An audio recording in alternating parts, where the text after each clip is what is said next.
सभी को मेरा नमस्कार। आज कक्षा 6 में हम संख्या शब्द पढ़ने जा रहे हैं। हमारा टॉपिक का नाम है संख्या। हमारे सिलेबस में 1 से 10 तक की संख्याएं हैं। तो संख्या शब्द में मैं आपको कुछ बताना चाह रहा हूं कि संसार में सामान्य व्यवहार के लिए संख्याओं का ज्ञान आवश्यक है।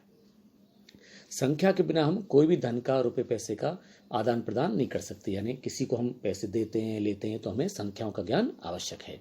तो आज हम उन्हीं संख्याओं का ज्ञान कर रहे हैं। संख्या में गणित में यानी मैथ में आप संख्याएं पढ़ते हैं 1 2 3 4 5 6 7 8 जितनी भी संख्याएं हैं उन्हीं को संस्कृत में कैसे लिखा जाता है वो संख्याएं हम पढ़ रहे हैं। संस्कृत में हमने पढ़ा अब तक कि वचन 3 होते हैं।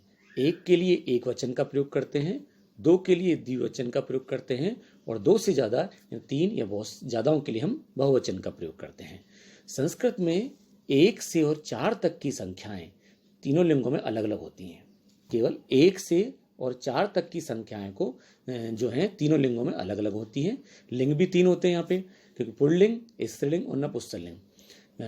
हिंदी में केवल 2 ही लिंग होते हैं, पुल्लिंग और स्त्रीलिंग। पुल्लिंग पुरुष के लिए, स्त्रीलिंग स्त्री के लिए। लेकिन यहाँ संस्कृत में 3 लिंग होते हैं, पुल्लिंग, स्त्रीलिंग, नपुंसकलिंग। पुल्लिंग पुरुष के लिए, स्त्रीलिंग स्त्री के लिए, नपुंसकलिंग नॉन लिविंग थिंग जो देख नहीं सकते, बोल नहीं सकते, सुन नहीं सकते, उनके लिए होता है। तो मैंने बताया 1 से 4 तक की संख्याएं तीनों लिंगों में उनको अलग अलग कहा जाता है, उनके लिए अलग अलग शब्द है। जैसे अब मैं संख्याएं शब्द का जो बताने जा रहा हूँ, जिसमें जैसे सबसे पहले 1 है। अब 1 का मूल शब्द 1 लिखा, लेकिन उसको पुल्लिंग में आता है तो उसको बोलेंगे एकः। स्त्रीलिंग में एका और नपुंसकलिंग में एकम। जैसे दोबारा से बोल रहा हूं मैं, 1 जो शब्द है उसको पुल्लिंग में कहेंगे हम एकः, स्त्रीलिंग में एका, नपुंसकलिंग में एकम। जैसे हम कहें 1 बालक तो उसको कहेंगे एकः बालकः। पुल्लिंग में बालक पुल्लिंग है तो एकः बालकः। हम कहें 1 बालिका तो उसको कहेंगे एका बालिका। और नपुंसकलिंग में जैसे मैं कहूं 1 फल तो हम कहेंगे उसको एकम फलम।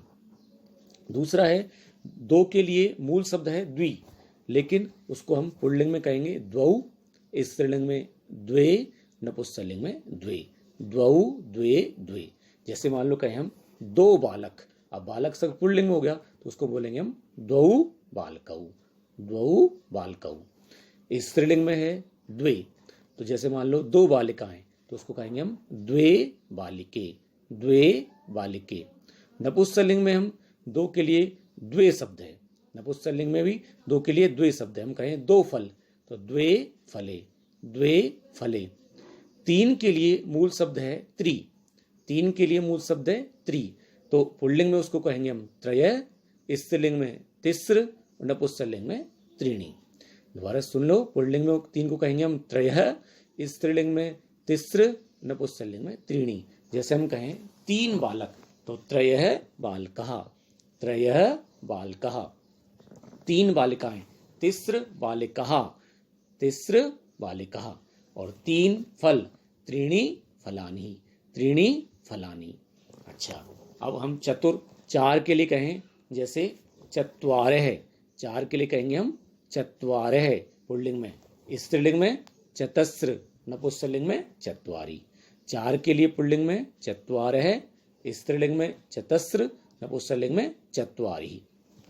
अब जैसे 4 बालक तो होगा चत्वारः बालकः, चत्वारः बालकः। स्त्रीलिंग में चतस्र बालिकः, चतस्र बालिकः। और 4 फल तो चत्वारि फलानि। 5 को अब 1 से 4 तक ये तीनों लिंगों में अलग अलग बताया हमने। और 5 को पुल्लिंग, स्त्रीलिंग, नपुंसकलिंग में पंच ही कहेंगे। 6 को षट, 7 को सप्त, 8 को अष्ट, 9 को नव, 10 को 10। इस प्रकार से हमारे ये संख्या शब्द जो हैं 1 से 4 तक तो तीनों लिंगों में अलग अलग थी, और उसके बाद जो है 5 से और जितने आगे संख्या है वो तीनों लिंगों में सेम उनके रूप चलेंगे, उनका कोई अलग नहीं होगा। जैसे 5 को हमने बताया, 5 को पंच ही कहेंगे, चाहे पुल्लिंग हो, चाहे स्त्रीलिंग हो, चाहे नपुंसकलिंग हो। 6 को षट ही कहेंगे, चाहे पुल्लिंग हो, स्त्रीलिंग हो, नपुंसकलिंग हो। अब हमारे जो संख्या शब्दों के प्रश्न हैं किस प्रकार से आ सकते हैं? संख्या शब्दों के प्रश्न हमारे 2 तरह से आ सकते हैं। हमें संख्या शब्दों में जैसे हमसे पूछ ले जाए 1 को संस्कृत में कैसे लिखेंगे, संस्कृतेन लिखत, एक को संस्कृत में लिखना है हमको जैसे, तो हम लिख सकते हैं एक को एकह लिख सकते हैं, एका लिख सकते हैं, एकम लिख सकते हैं। तीनों में हमारे पास, क्योंकि हम पर्टिकुलर ये दिया नहीं है विशेष रूप से कि पुल्लिंग में लिखना है स्त्रीलिंग, क्योंकि 1 से 4 तक तो तीनों लिंगों में अलग अलग चलता है 1 से 4 तक, तो हम एक को एकह लिख सकते हैं, एका लिख सकते हैं, एकम लिख सकते हैं। दो को हमसे पूछे जाए तो दो को द्वौ, दो को कैसे लिखेंगे हम, द्वौ द्वे द्वे, तीनों में से कोई सा एक। अगर हमसे पूछे दो बालक तो द्वौ बालकौ लिखेंगे। तीन को हम लिखेंगे त्रय तिस्र त्रीणी, तीन को क्या लिख सकते हैं, त्रय तिस्र त्रीणी। पुल्लिंग में लिखना चाहें तो त्रय लिख देंगे, स्त्रीलिंग में लिखना चाहें तो तिस्र और नपुंसकलिंग में त्रीणी। चार को चत्वारः चतस्र चत्वारी, चत्वारः चतस्र चत्वारी।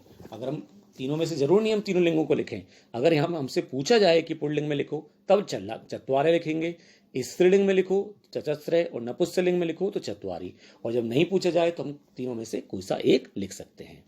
5 को, अब 5 से जो आगे है 5 को पंची कहेंगे, 6 को सट, 7 को सप्त, 8 को अष्ट, 9 को नव, 10 को 10। एक तो तरीका ये है। दूसरा तरीका सेंटेंस में भी आ सकता है। जैसे मैं आपको एक सेंटेंस समझाऊं, उद्याने डैश पुष्पम अस्ति, उद्याने डैश पुष्पम अस्ति। अब आपको ब्रैकेट में दे दिया हमने, एका एकम एक है, एका एकम एक है। अब यहाँ हमने 3 दे दिए, स्त्रीलिंग नपुंसकलिंग और पुल्लिंग। अब हम आपको देखना होगा, हमको पुष्पम जो है, पुष्पम यानी फूल, फलम फले फलानी, ऐसे पुष्पम पुष्पे पुष्पाणी, पुष्पम एक वचन है यानी एक फूल, तो यहाँ फूल नपुंसकलिंग का वर्ड है, नपुंसकलिंग का शब्द है, तो नपुंसकलिंग में एक को बोलते हैं एकम, तो यहाँ आ जाएगा हमारे एकम। अगला है डैश बालिके अत्र खिलते, बालिके, बालिके यानी बालिकाएं, 2 बालिकाएं हो गई। तो जैसे बालिका को एक को हम कहते हैं बालिका, 2 बालिकाओं को बालिके और बहुत सारियों को बालिका कहते हैं। ठीक है, तो यहाँ पे हमारे ऑप्शन दिया हुआ है द्वे और द्वौ। तो द्वे तो पुल्लिंग में स्त्रीलिंग में बोलते हैं और नपुंसकलिंग बोलते हैं, और द्वौ पुल्लिंग बोलते हैं। अब जब बालिके है तो इसका मतलब स्त्रीलिंग में, तो यहाँ हमारा ऑप्शन आएगा द्वे। अगला है डैश बालकः तत्र पठन्ति, वहाँ बालक वहाँ पढ़ रहे हैं। अब बालकः, बालका यानी बहुत सारे बालक हो गए, बहुवचन हो गया। ठीक है, और पुल्लिंग हो गया, ये पुल्लिंग का बहुवचन। अब हमारे पास ऑप्शन 3 ऑप्शन दिए हुए हैं, चत्वारी चतस्र चत्वारः। चत्वारी नपुंसकलिंग में होता है, चतस्र स्त्रीलिंग में होता है, और चत्वारः पुल्लिंग होता है। जब बालका पुल्लिंग का है और इसका मतलब बहुवचन में दिए हुए हैं तो यहाँ आ जाएगा चत्वारः। उसके बाद डैश वृक्षाः सन्ति, डैश वृक्षाः सन्ति। वृक्षा जो है पुल्लिंग में माना जाता है और बहुत सारे वृक्ष हैं, वृक्षाः, तो यहाँ हमारे पास ऑप्शन है त्रयः त्रीणी तिस्र। अब हमारे देखने वाली बात है कि वृक्ष को पुल्लिंग में माना जाता है और बहुवचन में हो गया ये, तो 3 को, 3 त्रय का मतलब 3 संख्याएं, त्रय त्रीणी और तिस्र, ये 3 दी हुई है। त्रय पुल्लिंग में बोलते हैं, त्रीणी नपुंसकलिंग में और तिस्र स्त्रीलिंग में। तो वृक्ष जब पुल्लिंग में है तो ये आ जाएगा त्रय। अगला है कक्षायाम डैश अध्यापका सन्ति, कक्षायाम डैश अध्यापका सन्ति। अब यहाँ पे हमारे ऑप्शन में दिया हुआ है पंच पंचानी पंचा। हमें पता है कि 1 से 4 तक ही तीनों लिंगों में अलग होते हैं, बाकी 5 को पंच ही बोलते हैं, पंचानी और पंचा शब्द नहीं होता। तो यहाँ हमारे आ जाएगा अध्यापका है यानी पुल्लिंग है, उससे कोई फर्क, अध्यापिका भी होती तो भी 5 के लिए पंच ही आता। इस प्रकार दोनों तरह से हम प्रश्न पूछ सकते हैं। छात्रों को वीडियो को ध्यान से सुनना है और जो वर्कशीट दी जा रही है वर्कशीट के प्रश्नों को अपनी नोटबुक में करना है। धन्यवाद।